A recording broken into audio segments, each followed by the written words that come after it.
Hingga 1 Januari 1991, Uni Soviet adalah negara terbesar di muka bumi.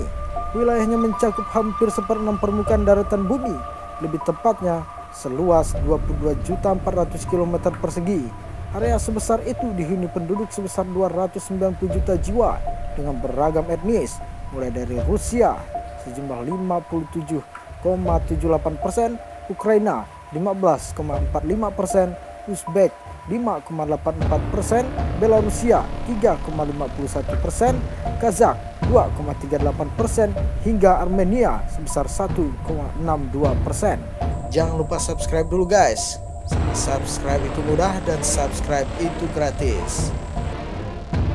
Uni Soviet berhasil mengalahkan pasukan Nazi Jerman pada pertempuran Berlin 1945, punya puluhan ribu senjata nuklir, mendirikan Pakta Warsawa pada tahun 1955 sebagai aliansi militer negara-negara Blok Timur, dan sukses mengembangkan program luar angkasa sejak 1950-an. Sejumlah prestasi mentereng itu sudah layak untuk menggelari Soviet dengan sebutan adikuasa. Catatan CIA World Factbook pada 1991 menyebutkan tingkat literasi rakyat Uni Soviet tergolong tinggi dengan 98% warga berusia di atas 15 dapat membaca dan menulis. Usia harapan hidup rakyat Uni Soviet rata-rata 65 tahun untuk laki-laki dan 74 tahun untuk perempuan. Tingkat migrasi penduduknya 0%. Tapi segala kejayaan itu runtuh sejak 1 Januari 1991. Uni Soviet mengalami keretakan hebat. Para pemimpin Rusia, Ukraina, dan Belarusia, yaitu 3 negara pelopor berdirinya Uni Soviet, menandatangani perjanjian yang mengatur persemakmuran negara-negara merdeka pada 8 Desember 1991. Itulah pertanda awal bubarnya Uni Soviet.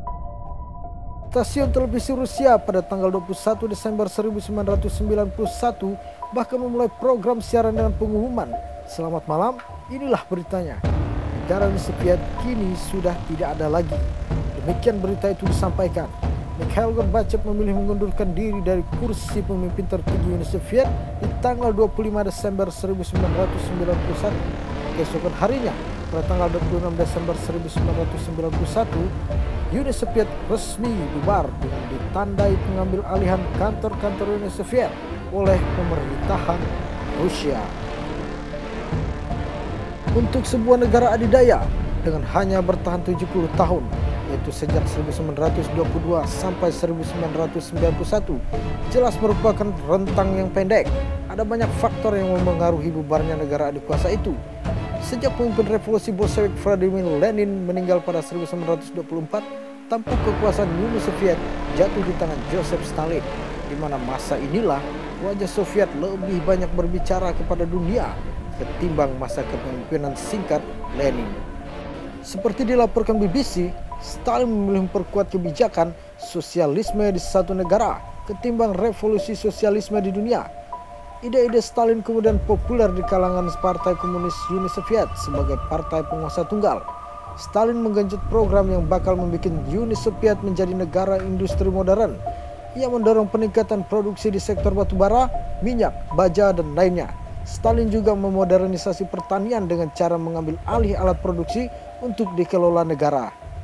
Mangkatnya Joseph Stalin pada 5 Maret 1953 membuat kontrol kuat Uni Soviet kian mengendur. Banyak yang berduka karena kehilangan pemimpin besar yang mengubah Uni Soviet dari ekonomi feodal menjadi kekuatan industri serta berperan mengalahkan Adolf Hitler. Namun bagi jutaan orang yang dipenjara akibat kebijakan Stalin, kematian orang yang mereka sebut sebagai salah satu diktator paling kejam di dunia itu membawa harapan baru. Faksi-faksi yang tidak puas pada rejim Stalin mulai melakukan reformasi. Dalam The Dilemmas of the Stalinization, Negotiating Cultural and Social Change in the Khrushchev Era 2006, sejarawan Polly Jones menegaskan, saat Nikita Khrushchev menggantikan Stalin, dimulailah program Khrushchev Thaw yang sebenarnya merupakan upaya destalinisasi Uni Soviet. Khrushchev mengkritik pengkultusan sosok Stalin dalam pidato di Kongres Partai Komunis Uni Soviet ke-20 pada 25 Februari 1956. Ia juga melonggarkan aturan-aturan ketat dan membebaskan tahanan politik era Stalin. Reformasi Uni Soviet terus digenjot hingga naiknya Mikhail Gorbachev sebagai Sekjen Partai Komunis Uni Soviet pada 11 Maret 1985. Ia meluncurkan program percepatan ekonomi dan merampingkan birokrasi pemerintahan yang dianggap ruwet. Ensiklopedia Britannica mencatat dibanding merangsang kebangkitan komunisme, Gorbachev lebih memilih kebijakan glasnost, yaitu keterbukaan, dan perestroika, artinya restrukturisasi. Pantas saja Uni Soviet runtuh guys. Ternyata di era Gorbachev ini kebangkitan komunis yang merupakan nadi Uni Soviet dikesampingkannya. Glasnost dimaksudkan untuk mendorong dialog dan membuka pintu kritik terhadap seluruh aparat Uni Soviet. Kontrol negara atas media maupun opini publik mundur. Gerakan reformasi demokratik menggema di seluruh Uni Soviet. Sedangkan perestroika ditujukan untuk memperkenalkan kebijakan pasar bebas bagi industri yang dikelola pemerintah. Kontrol harga juga dicabut di beberapa pasar, meski struktur birokrasi komunis masih tetap bercokol. Saat Presiden Amerika Serikat Ronald Reagan meluncurkan program pertahanan strategis pada 1983, di mana Amerika Serikat membangun sistem pertahanan rudal balistik antar benua, Soviet merespon dengan menaikkan anggaran militer. Perkirakan anggaran militer Soviet berada di antara 10-20% dari produk domestik bruto atau PDB negara. Prioritas pendanaan militer ini berbanding terbalik dengan tren ekonomi yang lesu. Bahkan di era Gorbachev yang mencanangkan transisi pasar bebas, dukungan dari para inovator teknologi dan wirausahawan masih diarahkan ke hal-hal yang berkaitan dengan industri pertahanan. Beberapa faktor gabungan tersebut makin mendorong gerakan separatis Uni Soviet tumbuh subur. Ditambah lagi kenyataan bahwa Uni Soviet terdiri dari beragam kelompok etnis yang memiliki identitas kebangsaan sendiri. Perang dingin yang ditandai dengan aksi berebut pengaruh secara sengit antara Uni Soviet dan Amerika Serikat. Setelah Perang Dunia Kedua berakhir, muncul dua kekuatan besar, Blok Barat yang dipimpin oleh Amerika Serikat dan Blok Timur yang dipimpin oleh Uni Soviet. Medium politik, ekonomi, hingga propaganda dipakai untuk berebut pengaruh serta dukungan dari negara-negara yang baru merdeka setelah Perang Dunia II. Hancurnya Uni Soviet jelas memengaruhi peta perseteruan Blok Timur dan Blok Barat. Di akhir 1991, adik kuasa itu hancur berkeping-keping menjadi 15 negara baru yang independen, termasuk Rusia sebagai sebuah negara demokrasi.